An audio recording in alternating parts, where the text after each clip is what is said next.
Perio Pat. Yeah. Is that your handle on Instagram? That is the handle on Instagram. That is not very well maintained, but yes, that is I started it in residency. Sounded like a good time at the time. Had all these dreams and things, but now that I'm working, it's kind of hard to maintain. But I'm going to get better at it. I'm going to work on it just for you. Hopefully, we'll do it for you. Do it for your family. Yeah.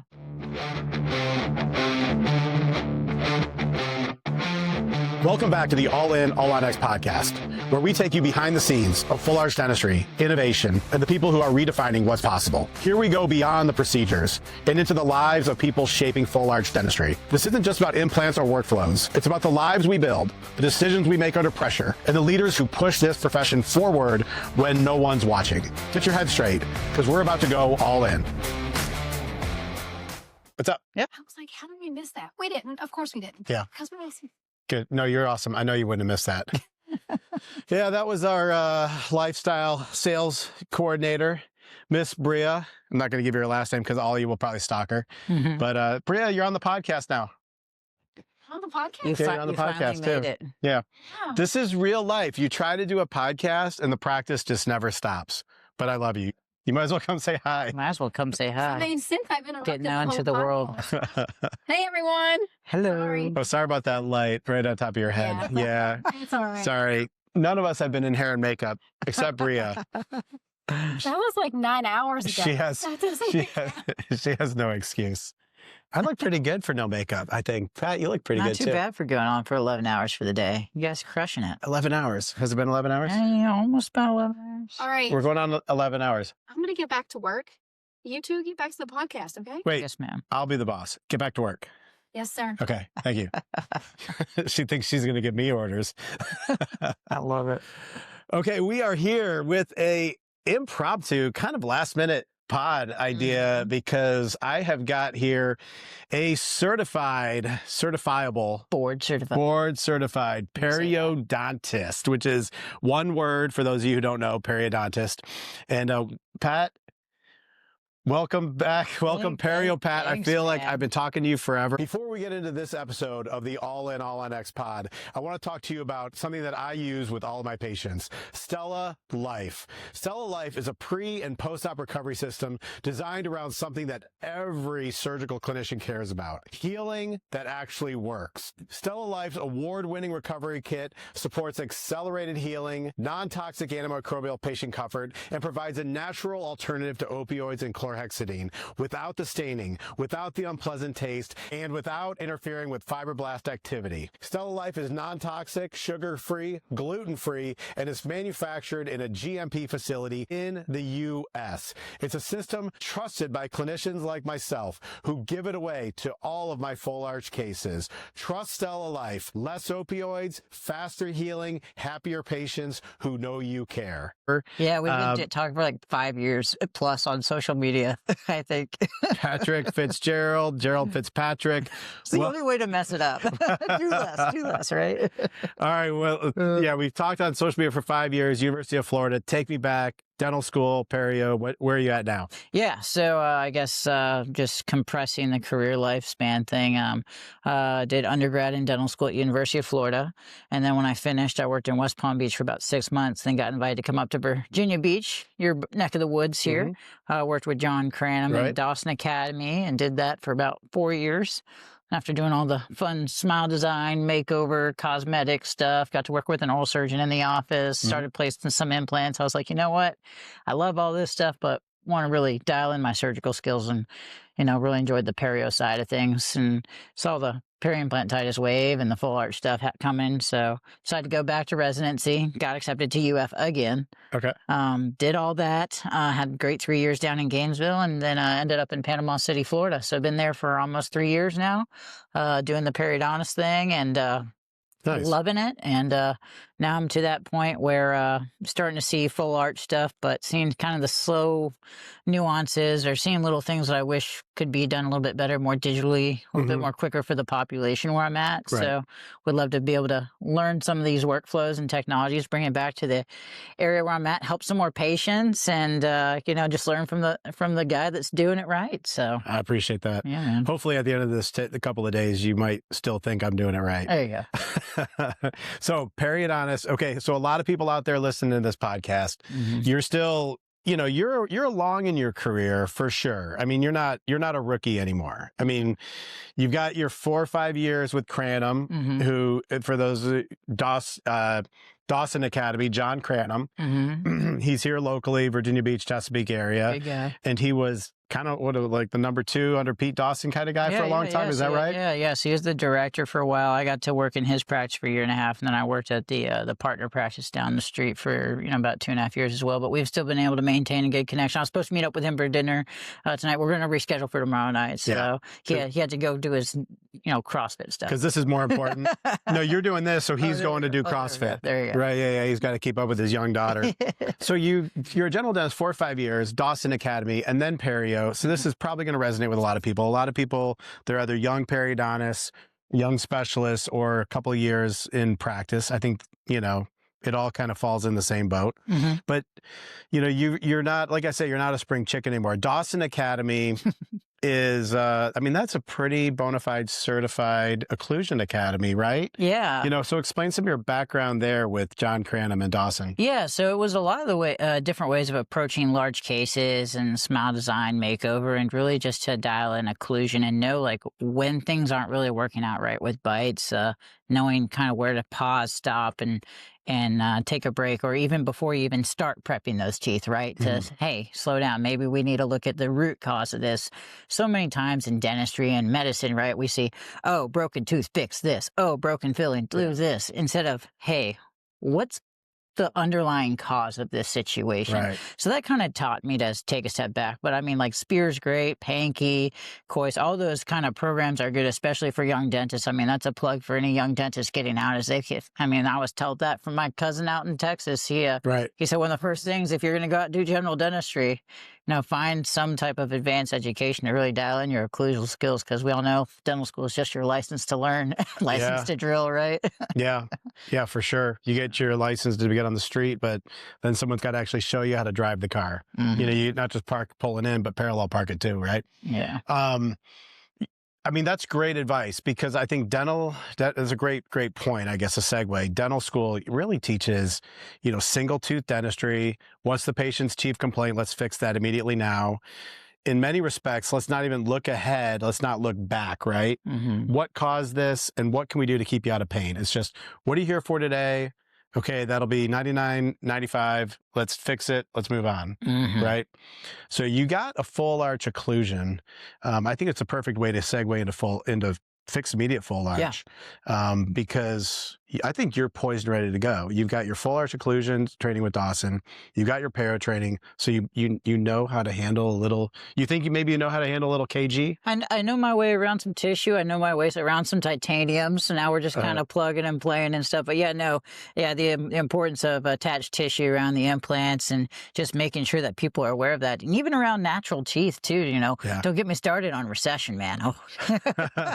But just one thing for people out placing implants. Just being mindful of just that basic band of attached tissue to protect your restoration. I mean, if you're the one placing the implant and restoring it, last thing you want to have to do is send it to me or the periodontist if you place that implant. So just take the extra second to, be mindful of that attached tissue. Or I always even tell patients, if they have no attached tissue, and if you aren't familiar with it, and plan for it, What is the key to maintaining attached tissue around an implant? I mean, I say that, I know that this is a long-winded answer. Probably, obviously multifactorial, probably a dozen factors. But if you could list the top 2 or 3, what's the key of keeping?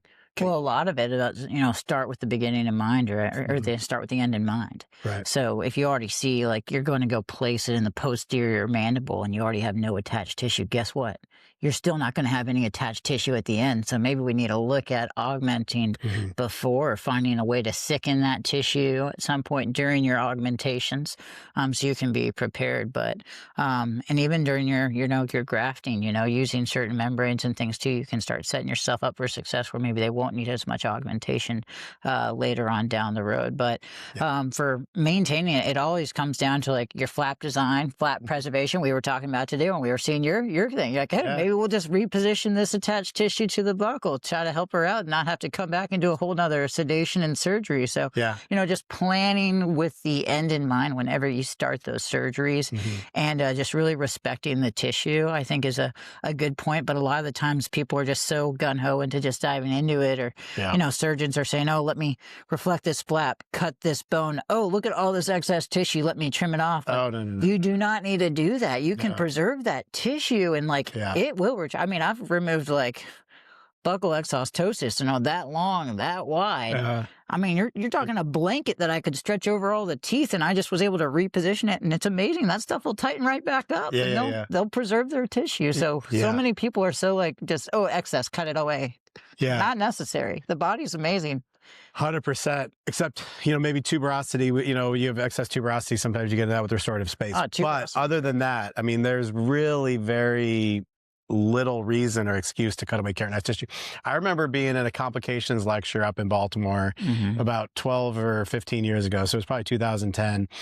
And it was called the Complications Lecture. And the oral surgeon who taught it was, very humbly and very bravely putting it out there that he had this early case and he took out the tori. Made me think of that. He took out the tori and he did a bunch of alveoloplasty and all this extra tissue. So what am I going to, I'm going to cut it all away, pulled it all over, had implants, but now with the floor of the mouth hanging over and he was showing it boldly and bravely for what not to do. I got to give him props, kudos for that.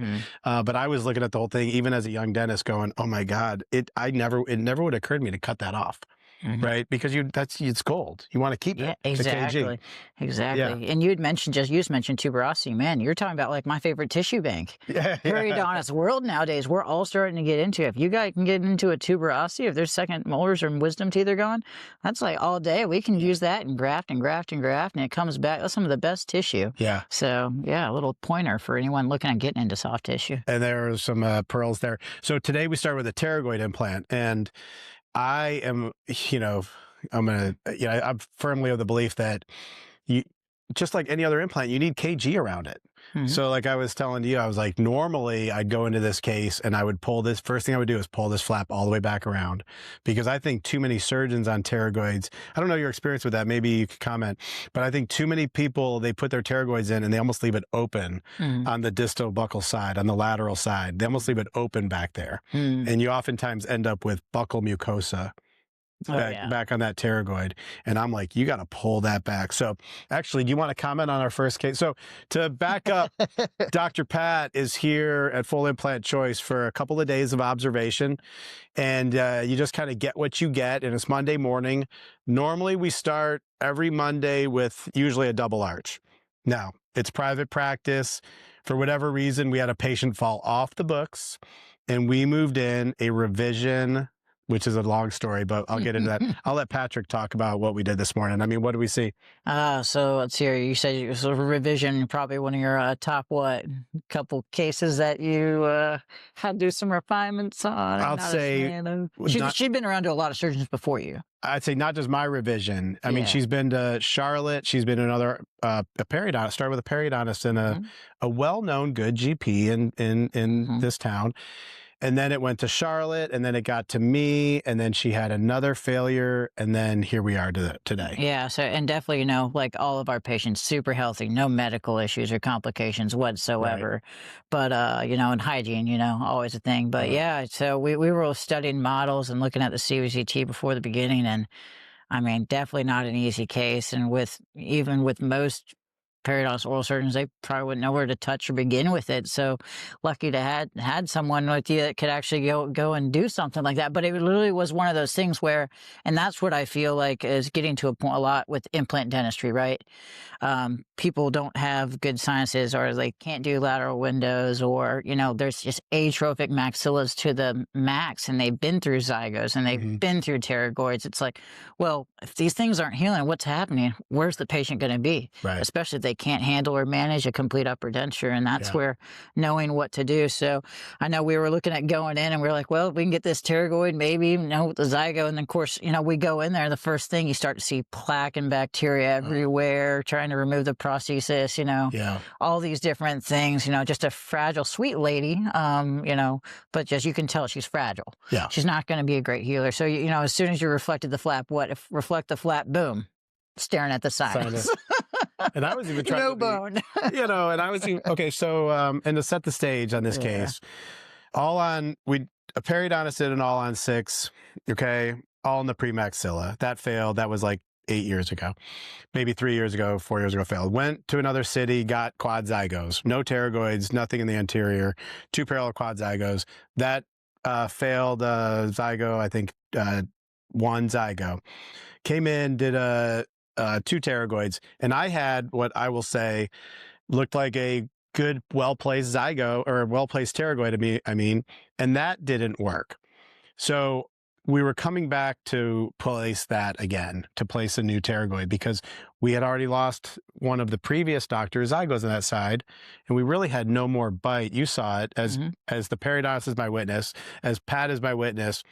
When we did model surgery and we looked on CBCT and XNAV, and there was probably 4 to 6 millimeters of bone to engage if you had a good day, possibly right under the orbit of the eye. Oh, and we were both talking, we're like, probably not a good idea. Yeah. And then for those who are younger and don't know or haven't been through this, you're going and you're doing surgery in somebody who has now had like 5 maxillary surgeries and scar tissue galore, no lateral wall of sinus, no floor of the sinus. And so you go in and I'm doing partial thickness flap, trying not to create an oral interfistula, trying not to create a problem later. And then you have to place, you're doing a pterygoid revision. And if it goes, maybe we're done. But then we have closure. Yeah. Yeah, right. exactly. And I was just looking at this case thinking of how many surgeries, how many revisions, what she's been done. I'm thinking like, who would I even know in my area or within my state or within the region that I would even be willing to take on this case, Right.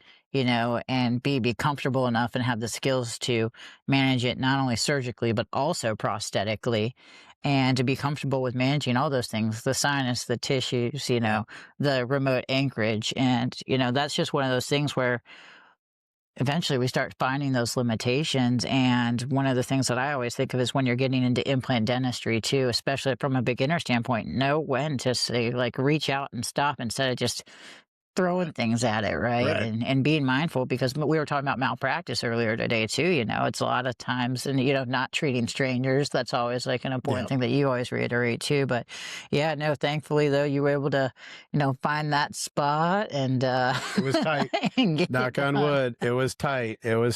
And hopefully it heals well. Yeah, right? The Lord was in the room. That was definitely a big thing, Lord, God is always in our room, always in our room, for sure. That's a big part of who we are. This was done by a patient, just gave this to me, painted that out of pencil, or drew it out of pencil. But yeah, God is always in our room. This segment is brought to you by JB Dental Lab, your go-to partner for full arch prosthetics, zirconia, PMMA, and digital workflow. With a proprietary portal, in-house designers, and an advanced education center, you will experience reliability, precision, and consistency. Visit jbdentallab.com. Can I just say that that's something that I really... What's up? I've seen in today, especially like with your mission here, is just actually incorporating faith and walking the walk and talking the talk.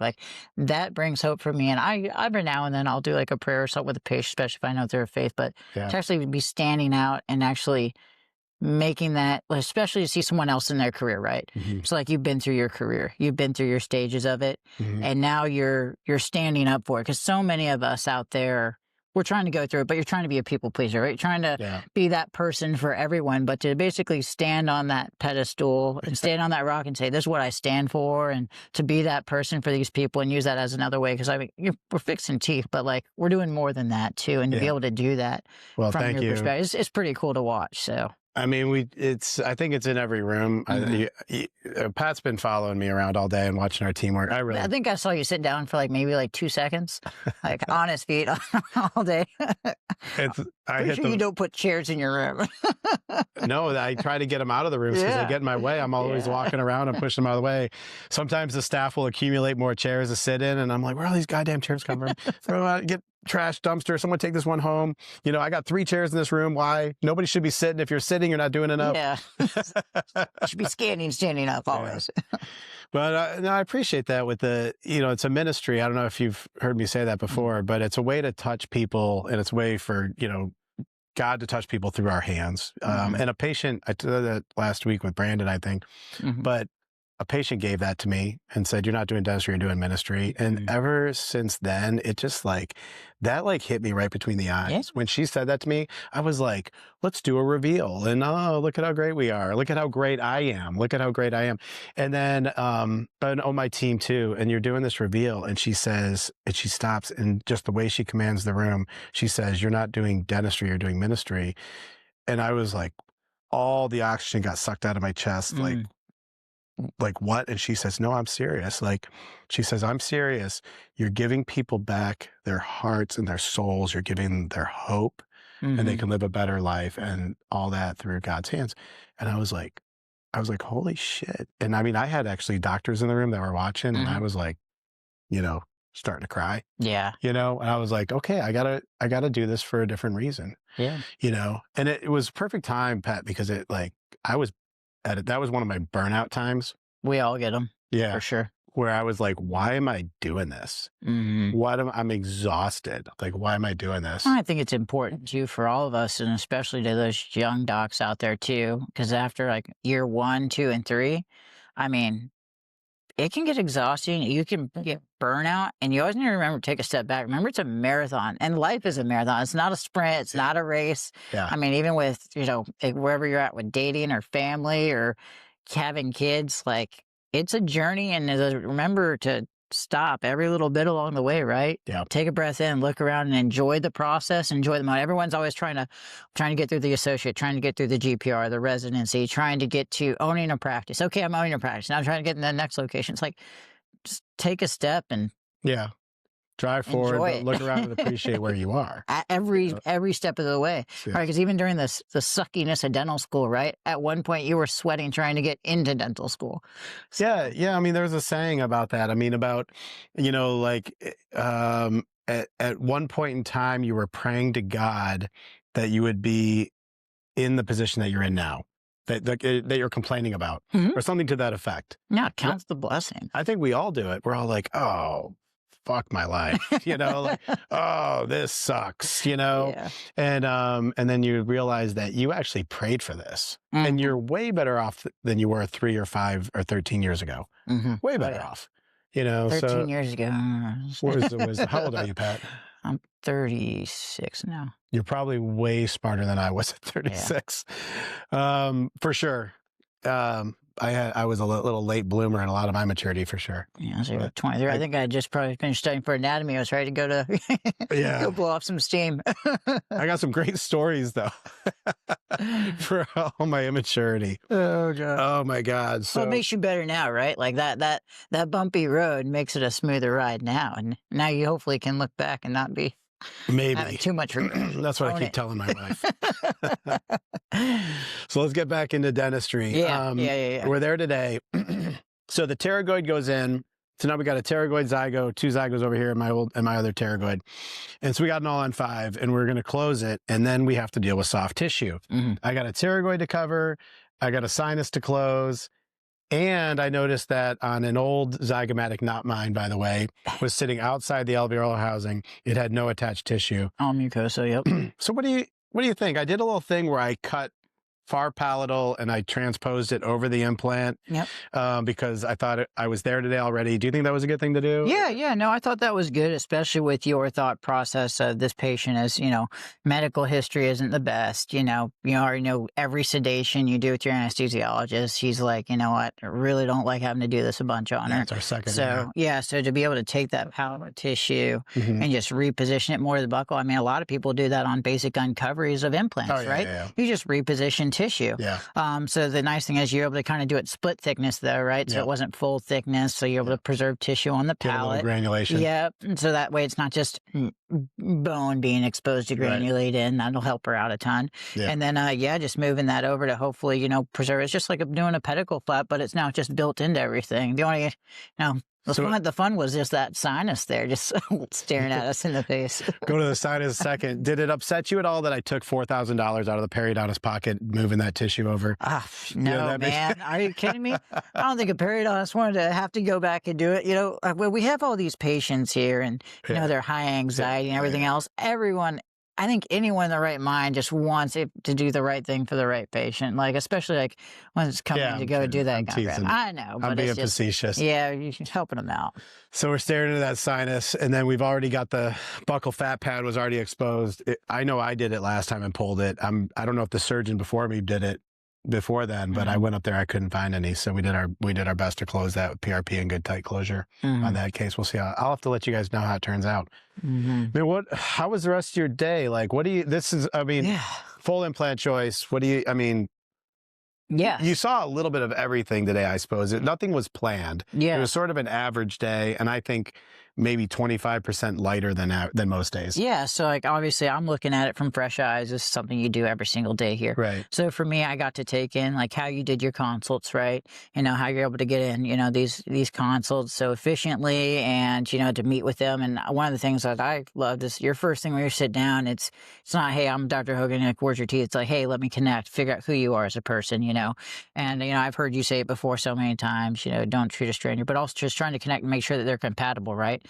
Evaluating their psychology, where they stand, right. Can you meet their levels of expectations? And then finally diving into, okay, let's talk about your med history. Right. Let's talk about your teeth, and just making that connection. And I like the way that it's kind of more of a superficial meet and greet. And then we're going to dive into, all right, now we're going to do the FMX. Now we're going to do all of your things. So, and that's something too. I was questioning are we doing these free consultations, complimentary consultations? How do we, do that from a perspective? Because I know there's a lot of different ways for marketing, but I know we can go into that later. But I enjoyed watching that and watching you connect, but then also just seeing the different follow-ups, checking occlusion. We were evaluating aesthetics every probably 15 to 30 minutes. It was either a hygiene check or basically doing a full mouth evaluation of these people and their prototypes. And you're having to look at their videos, incisal edge, speech, function, not just vertical dimension of occlusion, but also their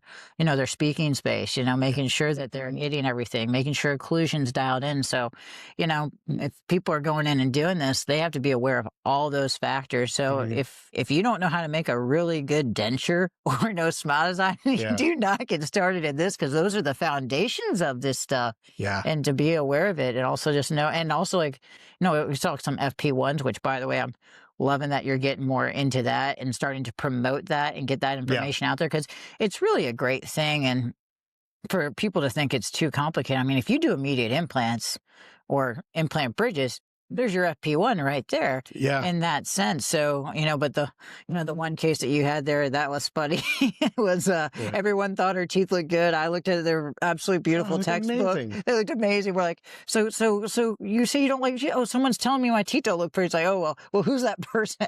Oh, the sister. Sister. I said it before she did. She's like, you beat her to the punch. It was hilarious. Okay. So upper FP1, lower, we save the natural teeth. And she says, and I get the report from my assistant in advance, she's not happy with her teeth. She thinks they look too big, and everybody thinks they look too big. So I go in there, I'm like, who's this everybody? And I go, your sister? And right as I say sister, she goes, my sister. I'm like, I knew it. It's always the damn sister, always. But no one else has said anything. Yeah, but she says no one else said anything, but it's a big deal, the sister. And so it was upper FP1, and we're looking at it I wouldn't change a thing, right?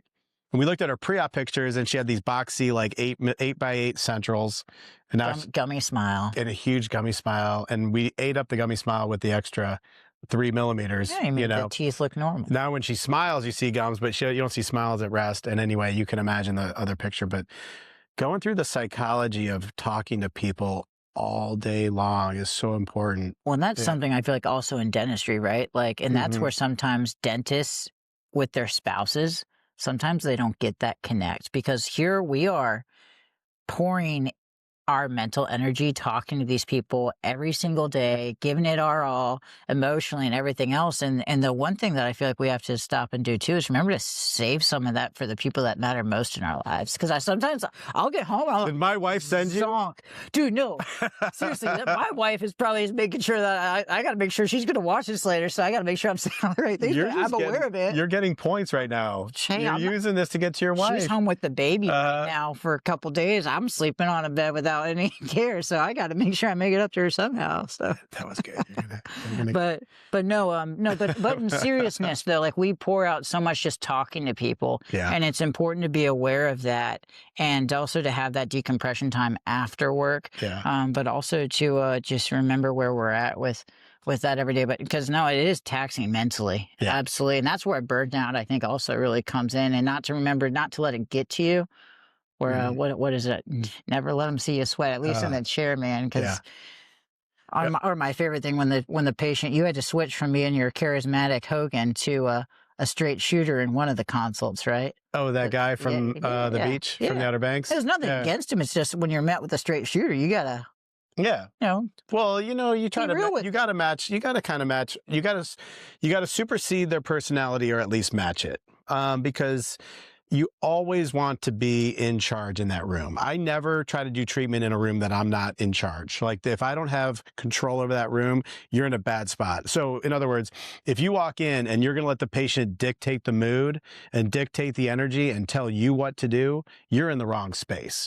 So I walk into every room with a comment, commanding comment, take control. Mood is upbeat and mood is positive, and I'm in charge. And if I'm not, I've literally said to patients that, thank God it doesn't happen too often, obviously, because we're awesome and it's always the patient's fault, obviously. But, you'll walk into a room and a patient wants to be mean and bitch and moan and complain. And I've literally said, you know what? I'm here to fix your problems, but I'm not doing it like this. I'm here to help you. I'm not here to be, your guinea pig, your whipping post, your scapegoat. I hate dentists, right? I'm like, I'm not going to tolerate that. I'm going to tell you what, I'm going to leave for 10 minutes. And if I don't come back to a better room, we're going to do this another day. Yeah. And I've said that a few times. That's a good way to do it. The consult you met, I knew right away, because he was his third consult, right? He saw someone in Jersey, saw someone at the corporate group. First consult with me. And so immediately I'm like, you're super educated. What are you still looking for? And we just kind of got right to it. Hey, you connect. Yeah, the fact that you're able to connect with him, figure it out, and then hammer it out and just kind of be direct. And a lot of that is just matching personalities. I like to call it the chameleon effect, where whatever that personality is, because you can't be a direct person with someone that's a little timid or shy. Like, you obviously got to bring it back down.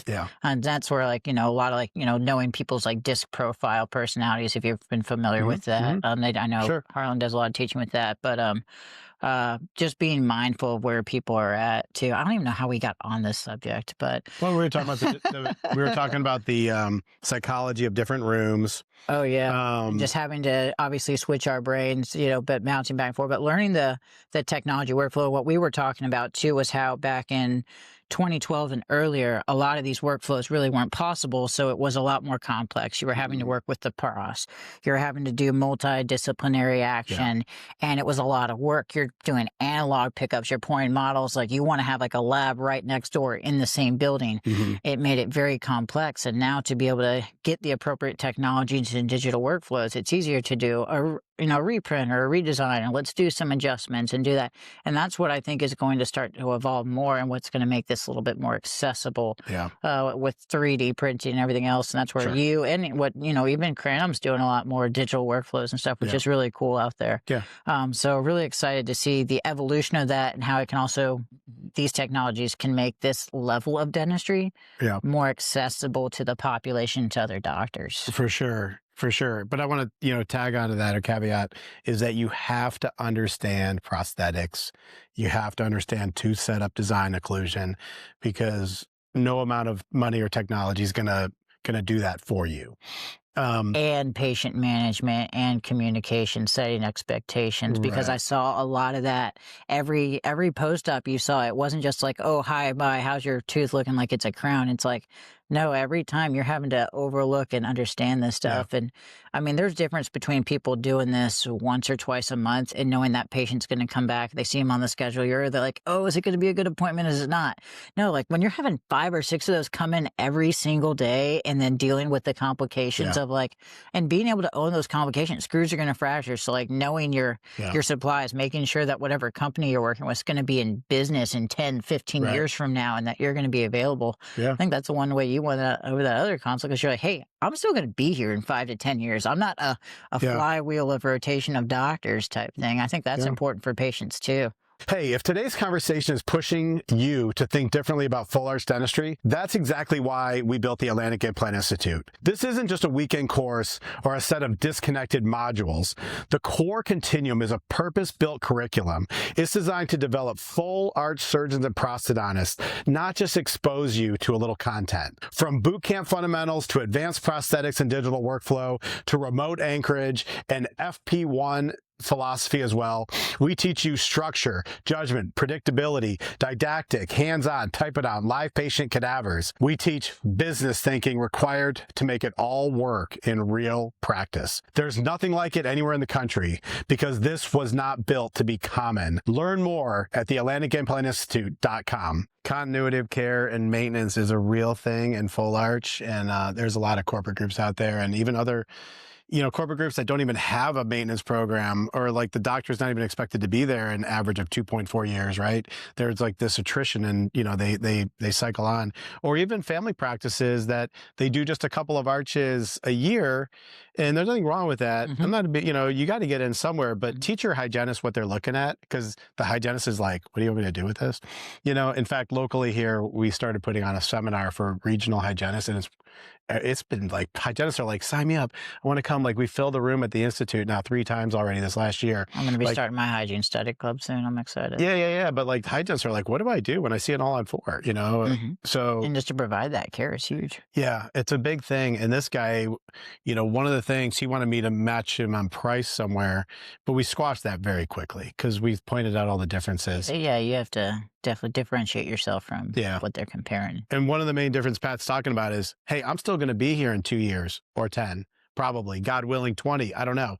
As long as I always say, the eyesight and the brain and the vision, or the hands and the brain and the vision. But it's been an 11-hour day, so, occlusion, you talked about occlusion. We talked about evaluating bites. Talked about the maintenance. One of the things you also talked about was just making sure the patients knew, like, because half the patients that came in for consult, I'm done with my teeth, I'm done going to the dentist. It's like, pause, hold the phone. Even though we're going to do this, you still have to come to the dentist. And talking about, like, if you're going to go buy a sports car, that sports car requires maintenance. And that's another fallacy that, especially from the periodontist perspective too, just making sure that gets out there.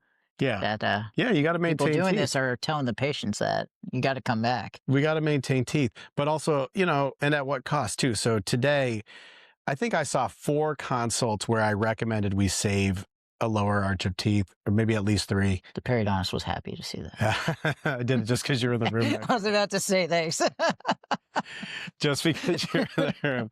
But no, seriously, they had good periodontal support, right? Not even mild perio, it looked like. No caries. And no caries, it looked like. Missing a couple posteriors. Yeah, I'm kind of a little remiss because I'm always telling doctors, I rarely, if ever, do 1 arch because it's so prosthetically complicated. And then today I've treatment planned 4 single arches, but things go in waves, obviously. You got to be really careful on the occlusion. That one, she was African-American lady with a large mandibular advancement, class 3 advancement, and she obviously needed a BSSO setback. And, but her bottom teeth were all there and all healthy, but her upper teeth, they looked like 2 different mouths. Atrocious maxilla.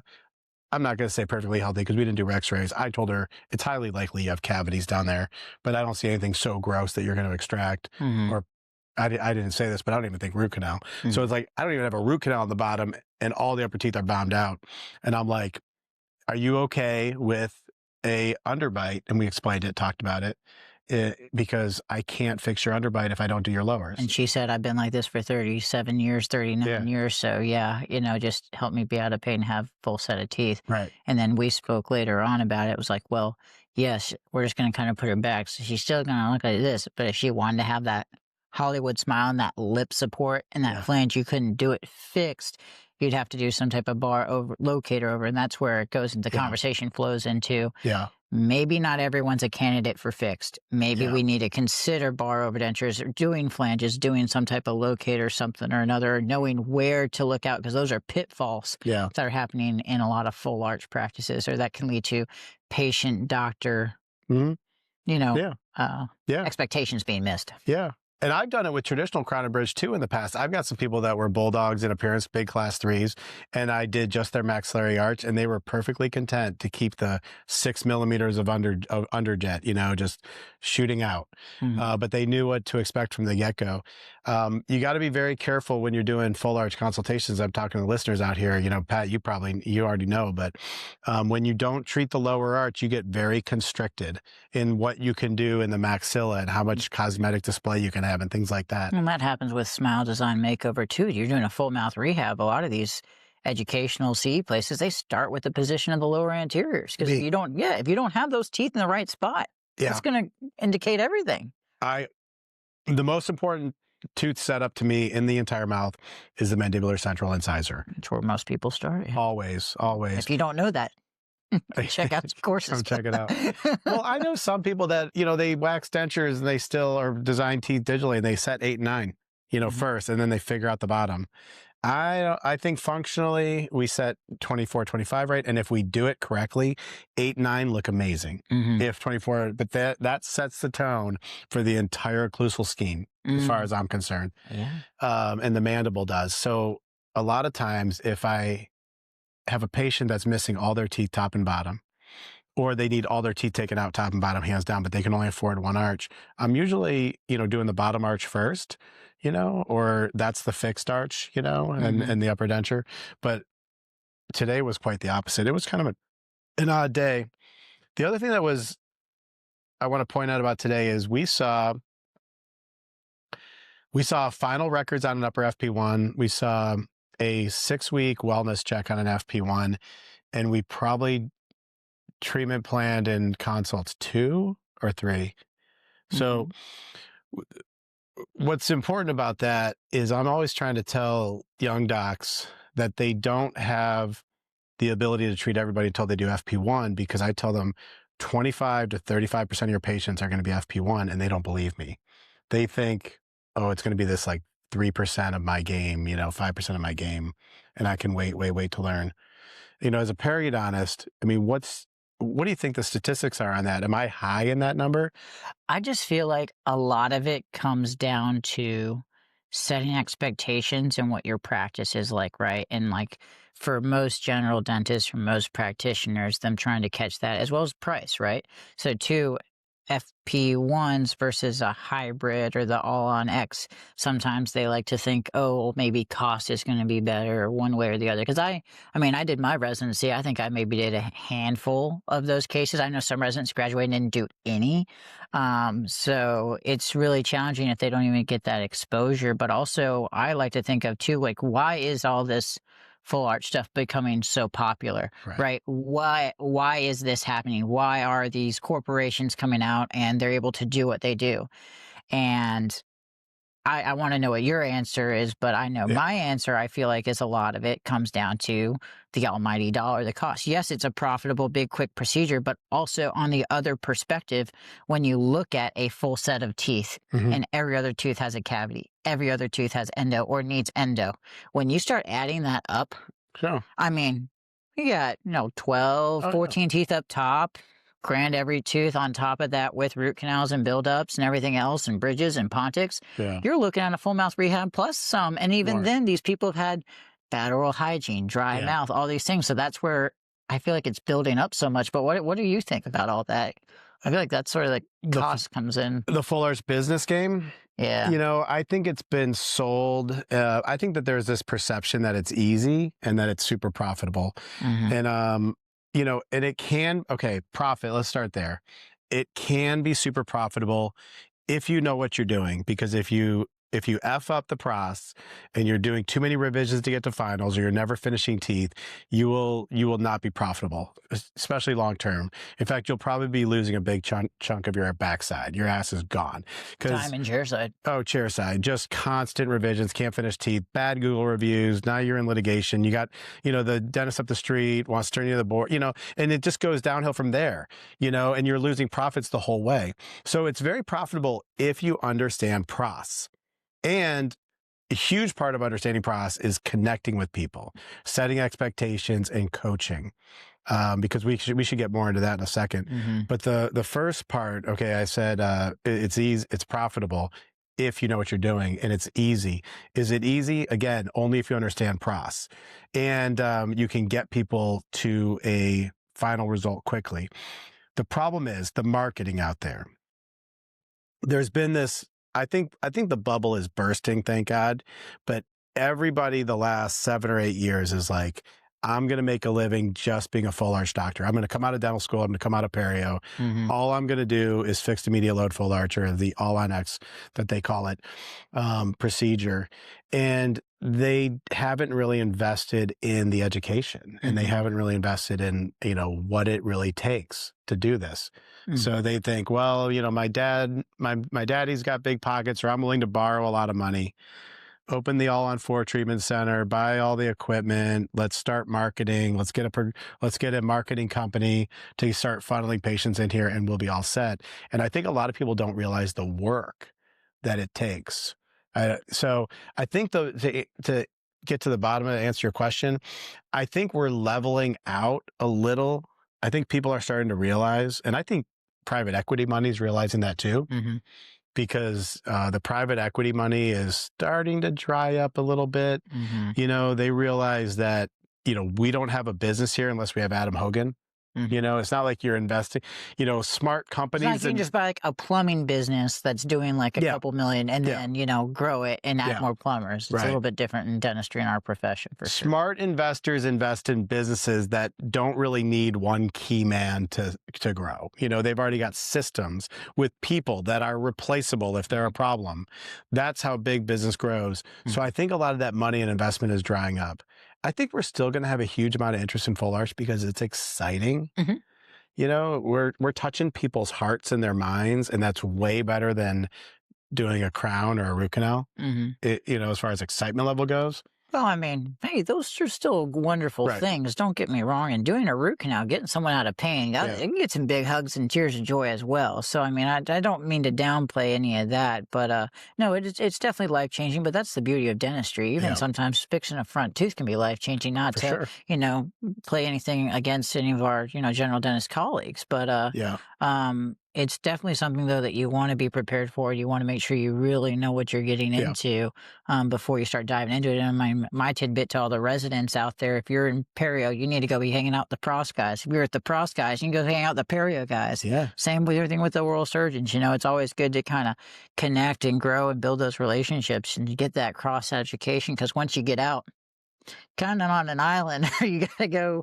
fly to Virginia and hang out with a good guy to learn more stuff too, which isn't bad, but you got to make that commitment and investing in yourself for sure. Hey, JB Dental Lab is the lab that full arch clinicians trust when precision truly matters. JB combines advanced digital workflows, photogrammetry compatibility, expert design teams, and high-strength zirconia to deliver prosthetics that fit, function, and last. Their communication is top tier. Their turnaround times are reliable. Quality is the reason that so many high-volume, all-on-X practices partner with JB Labs. Visit jbdentallab.com for reliable quality, full arch support. Tell them that the All-In, All-on-X pod sent you. You got to keep on, when you get out in private practice and you're very much on an island, and, whether you're having successes or failures, they're much harder to take by yourself, Mm-hmm. It's, even when it's successful, there's no one to share it with. There's nobody to be like, check this out, or look what I did. You're just like, you did something great. And you look around and the room's kind of empty. And then you go post it on social media, and hopefully not too many people troll you and talk about like the corner of the incisal edge isn't too far out. You're like, listen, it's a sweet old lady. happy. I know. Oh my God. Social media. You've noticed I've been a little more quiet lately. I just don't like fighting with those fights, but, no, it's not worth it. Not worth the energy. We got families. I got my little things. baby. We got we got lives to worry about, man. Like, so, too many people on social media just posting the highlight reels. I want the highlight reels to be in person. Yeah. That's how I do want, social media. Let's talk about that. I do want it to be, I want it to be more friendly. I want people to start like living on social media with a little bit of grace, giving people a little grace. Also on social media, just because I post a picture doesn't mean you're entitled for me to go and dig up a whole 10-year series of, FMX and bite wings for you. It's not a case report and you're not my board examiner. Just take it for what it is. Yeah, you weren't in the room. So, everything with a grain of salt, and everyone deserves a little grace, because unless you can go and tell me that every chart or every patient you see and everything you do is perfect too, which none of us are perfect, because dentistry is not perfect. By any means or stretch of the imagination. And I think that there's not many things you can guarantee in life and in dentistry. I think the only thing I guarantee to my patients is that if I do that FGG, it's going to be there, because those FGGs stay there forever. Because yours do, always. They stay there at least until you graduated residency. Oh, yeah. Then there's geographical success. I post a social media, like an all on 4 or whatever, all on X. And, you get the comment, did you tell the patient they had options? Like, oh, I didn't think to tell the patient I had options. You obviously think I didn't tell them, or you post that perfect FP1 and they're like, your papilla between 14 and 15 is a little blunted. And you're like, oh my God, thank you very much. Between the first and second molar. In case I didn't get beat up enough today by all the patients and the staff, who I love, by the way, if you're still in the building. We should be supporting each other more so with that. And I was just saying it the other day, we're here to share knowledge and stuff and to grow. Like there's so many, great people that are out there that are educators, or they're working in clinic and they take the time to make these beautiful presentations and post these beautiful photos. Right. And then you're out here grinding away in private practice. Literally, you're grinding on a lot of teeth today. Yeah. But that takes so much more energy to be full-time in the chair a full day. It's not like you have 3 hours in the middle of your day to make this post and share it with the world and take these pictures. Yeah. So to go and be doing dentistry at a high level, because I know a lot of people out there doing really tremendous, good dental work, but then to take that extra step to share it with others so that others might learn and grow. Mm-hmm. And that's one thing that, to be able to go and just share that and post that is a big deal, because if not, you're having to go, you still need to go to these courses and learn about it, but just the common way to share knowledge right now, and social media is a huge way where if you actually use it for good and consuming good knowledge and sharing and growing and promoting that, it's good. There's a funny dentist up in New Jersey, I think it's Dr. Nick. He's hilarious. Does some really good stuff. Like man, he's funny, but now he's getting so much there are trolls and haters on him too, and and he's having to deal with that, like the mental fortitude and having to deal with that. It's like, man, and it deters people. And I hate to see people get deterred like that. I hope he's not getting deterred, because I've enjoyed his stuff. No, he's hilarious. He's a funny guy. I'm not to talk to, about anyone or anything. I haven't yet never met the guy before, but I've messaged him a couple times and he took the time to respond back. But, I hate to see when people are having to deal with that, getting frustrated. Like fights on social media are just so silly. And especially when you're just trying to share and help people, right? That's what it's all about, especially if you got a good heart. And our profession's tough anyway with patients when they first go, hey, I hate you. Hey, I hate the dentist, right? Uh-huh. We all know that. Yeah. So, why are we as dentists not helping, supporting each other? There are guys out there really helping out with mental health for dentists and trying to help them deal with that too. So I love that out there. That was probably get Kyle Stanley. He's speaking at one of our meetings at SAP. So I love all that stuff too. But I don't know, that's where social media, it can either be really, really positive, really, really negative, but also just making sure you're, now I sound like a dad, but make sure you're just scrolling and you're connecting with people around you. It used to suck me in. People would say something to me and I'd just be like, come on, let's go. You got the wrong guy, bro. We were talking about the enforcer. You're no longer on the eye strings. Now you're the social media enforcer. So I'm quite the Boy Scout. Did you make it to Eagle? I'm not gonna. No, I not really Boy Scout. I'm just gonna I'm like the guy with I go out to play ice hockey, and if I see somebody do something cheap, I'll go be like, fucking saw what you did right there. You know, you do that one more time, you're going to be looking right at me, just so you know. So I'm not going to hit you from behind. You're going to see me coming. And I said to so many guys, and I would just love that. I'm like, please, I hope they misbehave. Like, I want to go take care of that guy. So on social media, it's like they start picking at me, and I'm like, come on, let's go. Let's have some fun. You want to go around and around? Well, and it's so funny. People can say stuff online when they're protected behind a computer, and then you run into them at a meeting, and they're like, oh, hi, Dr. Hogan. They're so nice. I know I had this one guy last year, and he's threatening to sue me, and he's going to come to Virginia and literally, quote, I'm going to kick your ass. And then I see him at a meeting, and he's like, oh, hi, how are you doing? Pleasure to meet you. And I was like, really? Like, come on, dude. But it used to kind of bait me in, and then I'm just like, you know what? I'm not going to change their minds. They're not going to, they're there to goat. They want to egg me on. They're trying to goat me. They're trying to get my goat. And, that's what they want. Yeah. So the last couple of times that I've had people like do that, I just leave it blank. I just don't go back. Show me the literature on this. Oh, that happens all the time. I don't believe it. Blank. Yep. Leave it blank. Tough skin. Yeah. And don't think I back down. I just think you don't matter. Yeah, no. It's not worth the breath, dude. It's not it at all. You don't really matter. But I will say this, though. The other thing, that old phrase of sticks and stones, that's some serious BS, man. Yeah. Like, that stuff cuts. Words hurt. Yeah, no, my dad, growing up as, kids, we got our butts handled quite a few times, a lot more, but I mean, things that kids said to other kids, they remember that 10, 15 years later. I remember kids going back to like high school reunions, like calling out people that said something to them when they were in elementary school or something. I'm like, those words are thick. So even professionally, and, I believe people in dental school, they still remember what professors told them, especially if it was something negative. So just being mindful of what we're saying to that, Yeah. Both professionally and outside of our stuff too. Fuck, I got to be more careful. Just being mindful. I mean, you got a good team culture and camaraderie, and that's huge here too. But I definitely think especially with little ones, with our significant others in life, that's really important. And I feel like we have, especially being a leader in your practice. Golly, man, you might think you have a good, fun, joking, rapport with your assistants and with your team members, but if you say one thing on the off day on the wrong tone, it's not what you say, it's how you say it as well. And just being mindful, we got to be aware of that as well. We shouldn't be walking on eggshells and feel like we have to do that. No one wants to do that. That's not fun. There was one comment about Fozzie the Bear. Okay. It's just all I did was tell her. And then I chimed in, which didn't help either. I told my assistant that she had a Fozzie the Bear coat, and I meant it kindly because I thought it looked comfy. Oh, it was a very comfy jacket. And now she can't get off the Fozzie the Bear comment. I'm sorry. I had to go and say it looked like an Ewok. That didn't help you. Oh, yeah. What's worse? You look like an Ewok or Fozzie the Bear? Oh, Ewoks are cute, I don't know. Yeah, you got to be really careful what we say. Julianne O'Connor.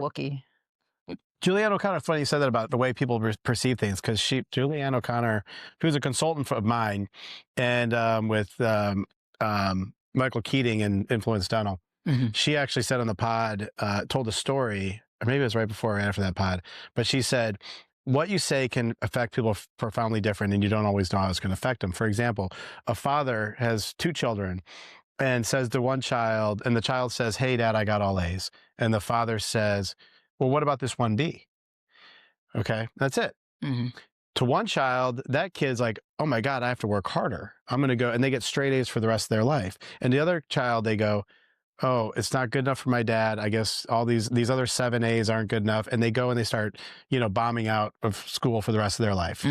Right. And you never know how it's to be taken. So you got to be really careful with your words, and also try to watch and read and react to how they're responding, because they may need a different level of attention or explaining afterwards.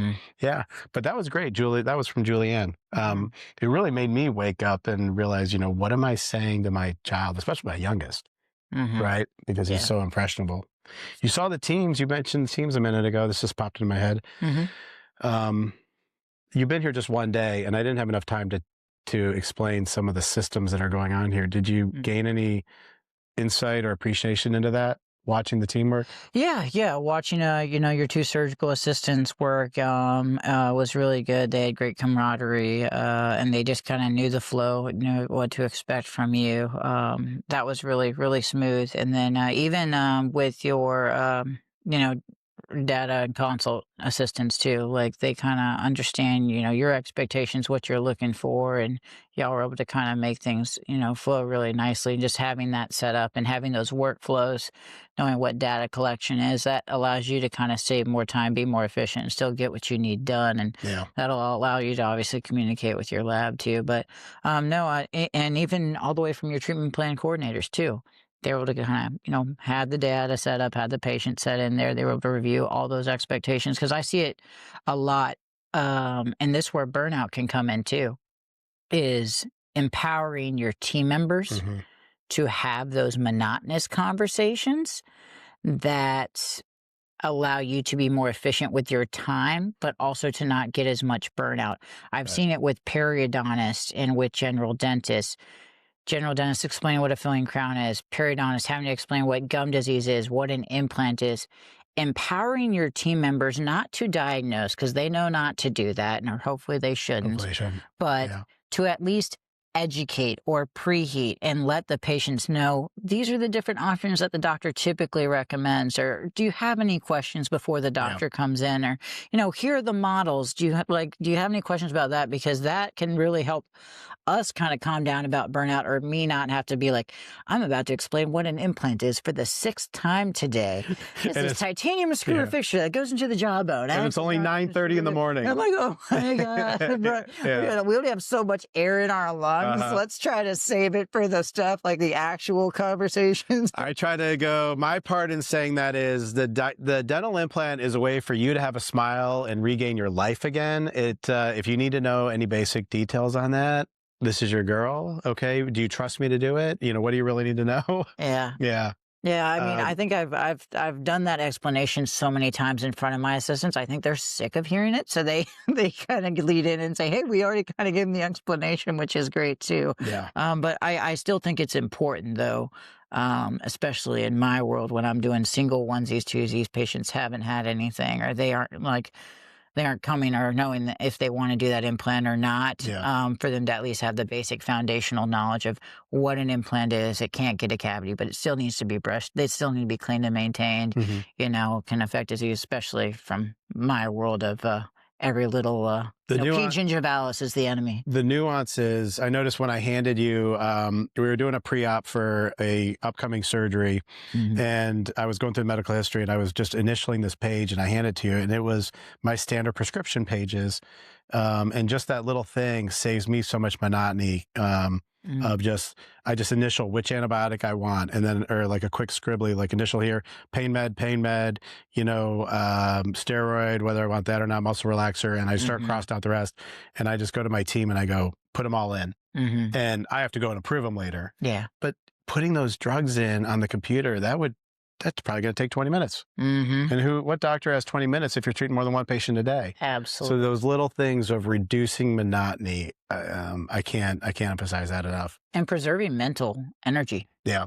Right? So that you can put that towards something else or more productive in your day. So I can walk to the next patient, listen to them talk, diagnose their occlusion, and figure that out, because that's what I'm paid to do. So we saw revision surgery, although it was a short one today. It's usually a much longer surgery. Tomorrow we got better. We saw like a case on a 6-week wellness check, a 1-week wellness check. We saw final checkout. We saw final zirconia go out. We saw numerous consultations. I mean, how about those broken screws? Oh, broken screws. Yeah, we saw broken screws. Yeah, we saw broken screws today. Whew, I'm not going to say it doesn't happen. Today we had 2. We had 2 patients. One was loose. There were the restorative screws. They weren't like the implants. Just not the implant screws. Yeah, just the little screws that hold the. No, but let's talk about that. I mean, that's a real concern, because there's so much that goes into that. I mean, obviously, that's where owning your work too lines up as well. Obviously, passivity and occlusion, huge. Okay. But it could be as small as torque wrenches being calibrated or not. We did talk about that quite a bit today. Yeah, we did talk about it, because I recently just bought a test kit to test so I don't have to send them out to get tested. Before it was, hey, assistant every quarter send out two new wrenches to go get tested.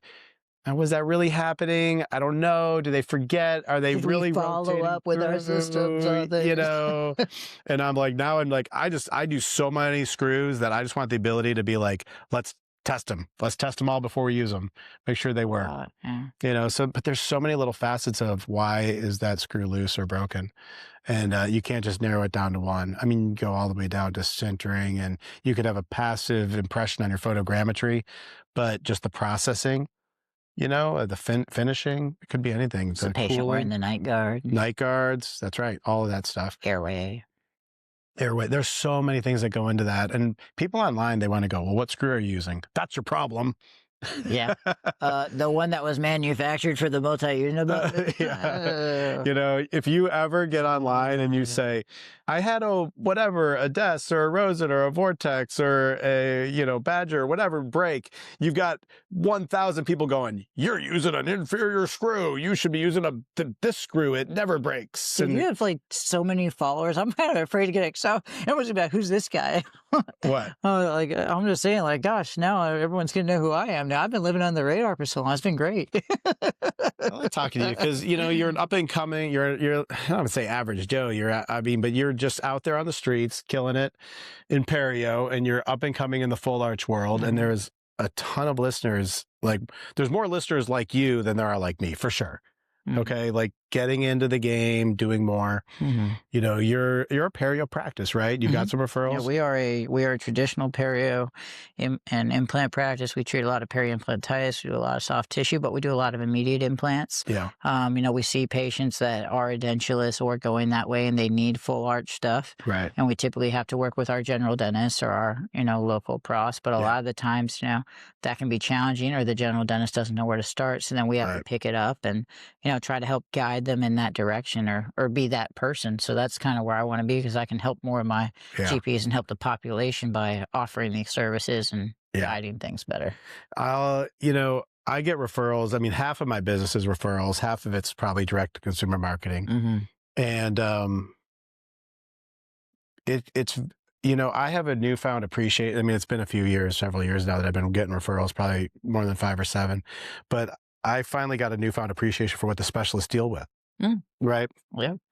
Where somebody sends you work and it's not really clear that the patient even knows why they're in your chair, and they might want to do a portion of work and they don't really know how to do it or whatever, and you need to be there to coach them. So as a periodontist, you have I keep forgetting that you did work as a GP with some really solid occlusal training with Dawson Academy, I think. But, you're having to go out there in your community and coach. Yeah. You got to help them through it because they're going to want to restore it, right? Yeah, and especially like occlusion. And it's crazy because in our perio world, like the literature on occlusion and perio is so combative. And, a lot of these studies that were done on like squirrel monkeys and beagle dogs. I'm like, well, those don't have the same condylar function and guidance that we have when it comes to it. And the issue is too, like, with occlusion and perio, like they'll say, oh, well, why is everyone that's destroying their teeth and having severe wear not developing perio? It's like a chicken and egg concept. But then we expect that, our hygienists go and do like an SRP, but these teeth are mobile and we aren't doing occlusal adjustments, and yet we expect it to get better. So like, I don't know, from an occlusal, perspective with perio, there's a huge component to it, but to actually be able to, bring things to fruition. But I see it every single day. So like my little 2 cents with GPs is when you're checking mobility and checking for perio, look at the excursive movements. Look for those, especially for those people that are just out and haven't seen it. Just have the patient grind left and right. And if those teeth are wiggling, guess what? Maybe we need to adjust those teeth so they aren't wiggling every time they're biting and functioning. Maybe that could help them keep those teeth longer. That could be a PSA from the periodontist, to save a couple teeth, to that push. Or, I always tell my hygienist too, like, check those excursive movements. If we need to do some adjustments, we can. Yeah. I had one today. So we had a long time patient coming back from my GP days. I've been taking care of him for 20 years. And all of a sudden he's got a couple teeth mobile on the lower right, but the new upper right. And then I'm like, we're looking at it, no perio, there's no perio measurements anywhere around the tooth. And these teeth were fine. They've been fine for like 15 years ago. They were restored. And what's going on? And why is it 2 teeth, not just 1? And then I'm like, we just put in a full upper zirconia arch about 4, 5, 6 months ago. And yeah, I checked the excursions and they were definitely hitting hard. And they had some mobility. And they had a little mobility. Yeah, so we ground them down. I ground them down. And then we're just going to go cautiously, reevaluate the bite in a few weeks, make sure it's good. Yeah, trauma from occlusion's no joke. Yeah. No. And I'll tell you, when I delivered that zirconia arch, I didn't see any heavy excursion. I mean, nothing that stuck out in my head. I'm like, it looks like we've got some good group function here. But symptoms will not lie. Symptoms and signs will not lie if it's been put into function. That's something. So you're going to grow your practice into a full arch. Have you already started? So I'm kind of laying the foundation, so to speak, right? Okay. So like I want to make sure I've got all the wheels in place before I start driving the car. So that's how I'm envisioning this. I still love my perio basic implant practice. I'm always going to be there for my community. But I know that my community can support maybe 1 or 2 more periodontists. So if I can build something where I can bring in 1 or 2 more, and then we can also have, me helping out with the full arch and bringing that into the community, that's huge. Because like I said, I mean, we've got some people that are doing pretty decent, but no one's doing it to the technology and to the level of where you're at. So to be able to bring something to the area would just be really beneficial for the community, which is what I'm excited about.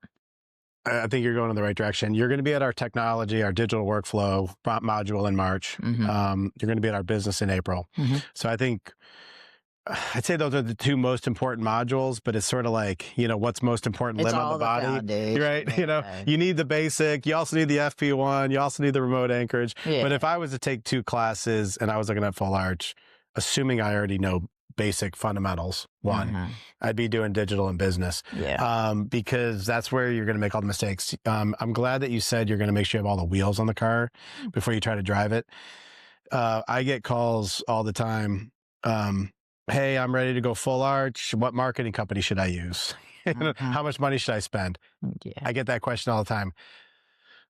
Back up, time out. Let's talk about who are you? Have you been in my class? First of all, let's make sure you understand how to do fixed immediate load full arch, and do you understand the tools that you need and the pros? Okay, but aside from that, before you spend $1 on marketing, and ask yourself some questions. Who's going to answer your phone?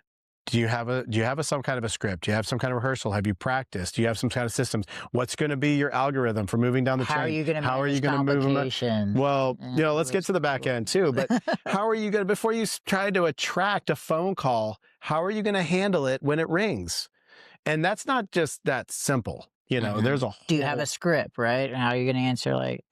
Are the same people going to answer the same question? Do we have a flow chart, by the way? Oh, and okay, let's just say you happen to get them in the building. Let's just say you happen to close who's going to close the case, by the way? Because I just about guarantee it's probably nobody in your office right now that's regular. If you're in a regular dental office, and I've been in a lot of regular dental offices, you probably don't have that person employed by you right now that's going to close those arches. All right. It's a totally different mindset than what we're taught in dentistry. And are they able to effectively explain it? So making sure you have that team member that can explain exactly what it is, what the maintenance of that prosthesis is going to be, what to expect, and having someone be comfortable saying, "Yep, this is going to be our $20,000, $30,000 treatment plan for this, and this is our payment options." Yeah, definitely understanding the full systems and business side of it too, just to set you up for success.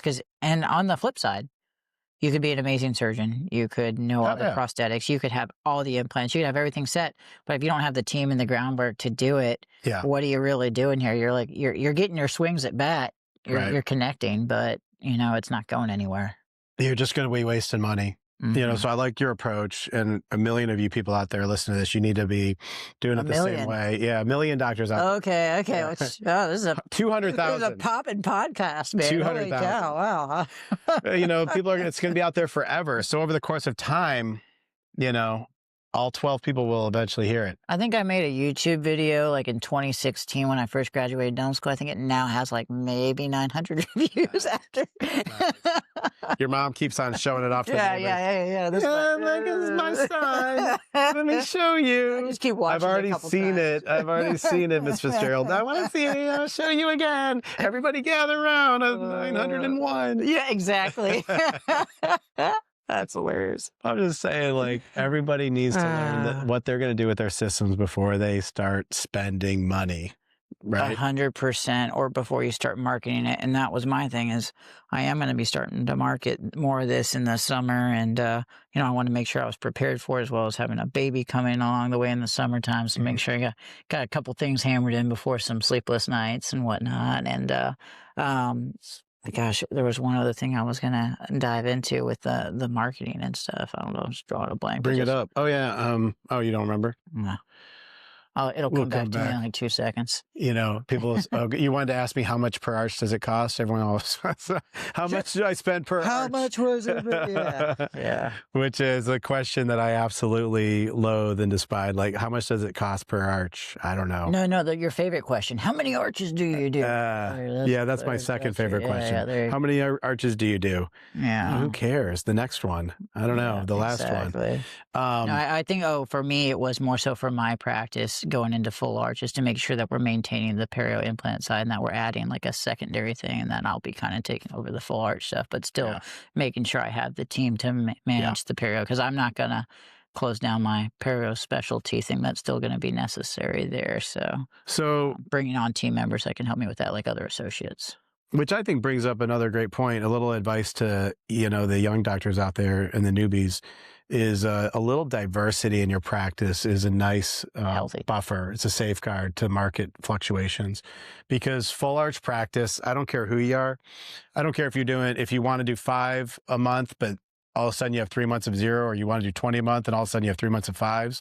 Little fluctuations are going to happen. When you're trying to sell the highest end car, there are going to be periods of time in the economy or the year where it's just not selling. And that's why car dealers also have a low end car.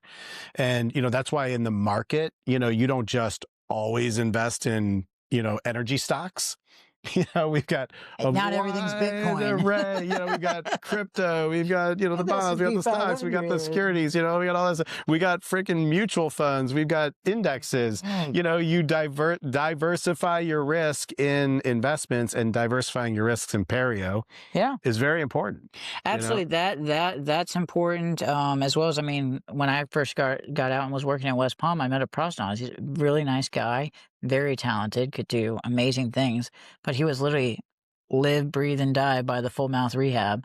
Like if it was coming in or not, and if they were ready to close or not. Like, it's like, this is either going to be like, I'm barely going to make this month. Oh wait, the person came in on the 25th. Let's do it. And then he broke his egg for the month. So just having that diversity in those little onesies and twosies, and I hope it doesn't sound like we're putting down general dentistry or anything, because it's amazing. My older brother's a general dentist. He's more successful than most specialists I know. And he's just very efficient, and he's great with patients, and he can streamline his process, and he enjoys what he does, and that's that. And doesn't place implants, doesn't do wisdom teeth, and it still does an amazing job. So it's you can find your niche, if whatever it is that you enjoy, if you can find that, isolate it, and rock it. I know GPs that do amazing ortho. It's just finding out what you enjoy and becoming efficient and marketing to that, I would say. Absolutely. Even though everyone watching this is all into implants, so that maybe doesn't help. Maybe they just like to see 2 good-looking guys, or listen to 2 good-looking guys on their podcast app, obviously.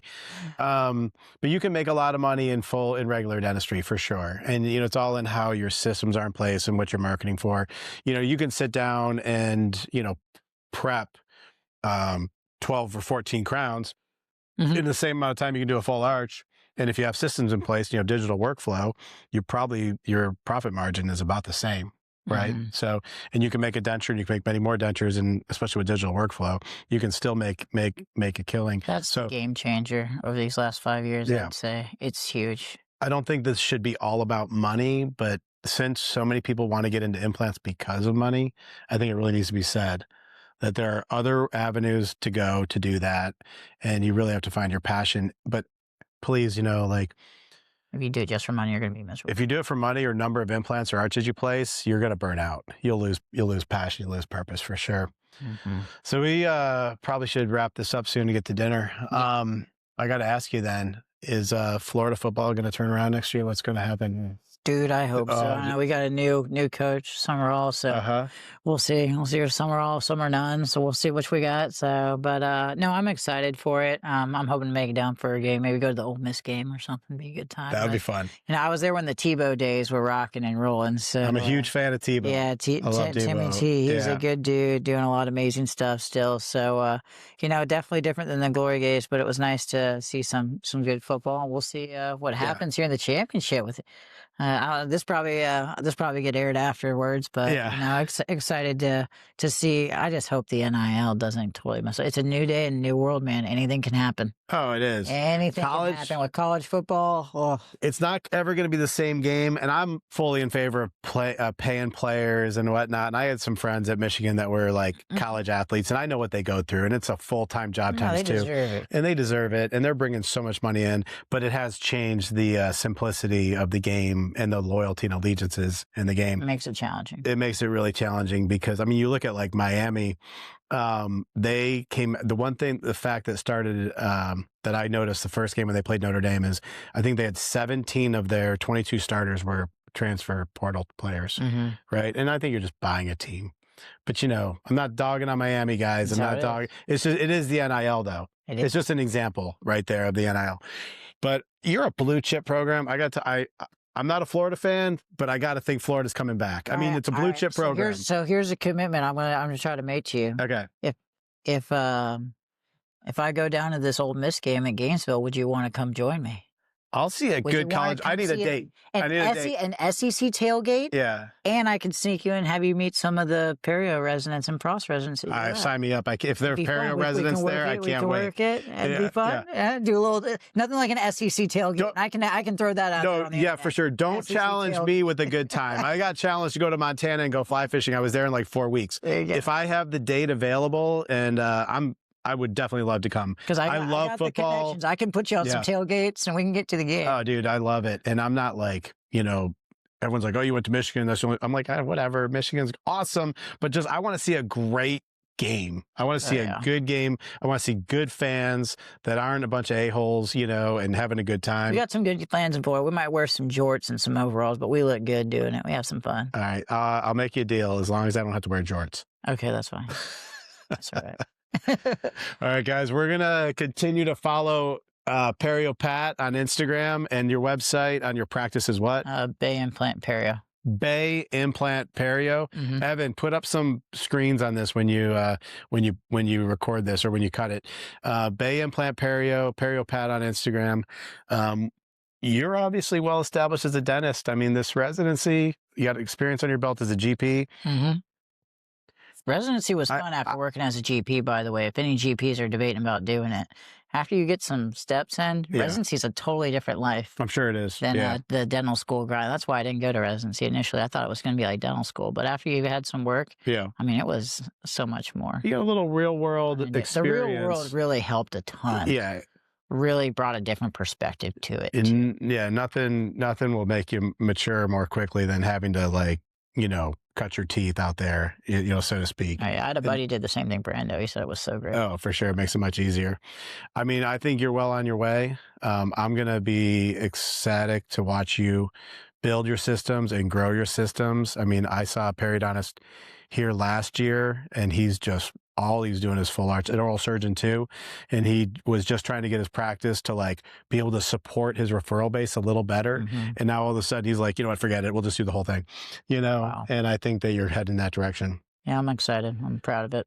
Tomorrow morning, we got this gal. We'll talk about her probably on social media, but until then, let's get some sleep, man. Yeah. All right. Good. Thanks, man. Thanks for having me. Thanks for doing this. All right, we'll catch the rest of you guys later. Hey, if today's conversation resonated with you and you're looking to sharpen not just your technique, but your judgment, your discipline, and your long-term vision, then this is exactly why we built the Atlantic Implant Institute. This is not just some weekend course or module. This is not just some highlight reel. This is not just some collection of disconnected connected modules. This is the core continuum for education and full arch workflow. It begins with Module 1, Core Bootcamp Fundamentals, where we establish surgical foundations, diagnostic discipline, and repeatable decision-making under real-world pressure. And then it continues with Module 2, Advanced Prosthetics and Full Digital Workflow, where occlusion, vertical dimension, aesthetics, condyles, and execution all converge. And then we have Module 3, which tackles remote anchorage, pterygoids, zygomatics, complex anatomy, taught through biomechanics, planning for predictable outcomes. We also teach FP1 philosophy, not just FP3 solutions. And after the continuum, we have modules in FP1 fixed immediate load and also business, how to 5. This is business, leadership, and operational strategy so that you can build surgically what actually works in practical business. If you're ready to go into full arch dentistry with intention, structure, accountability, and purpose, you can learn more at theatlanticImplantInstitute.com.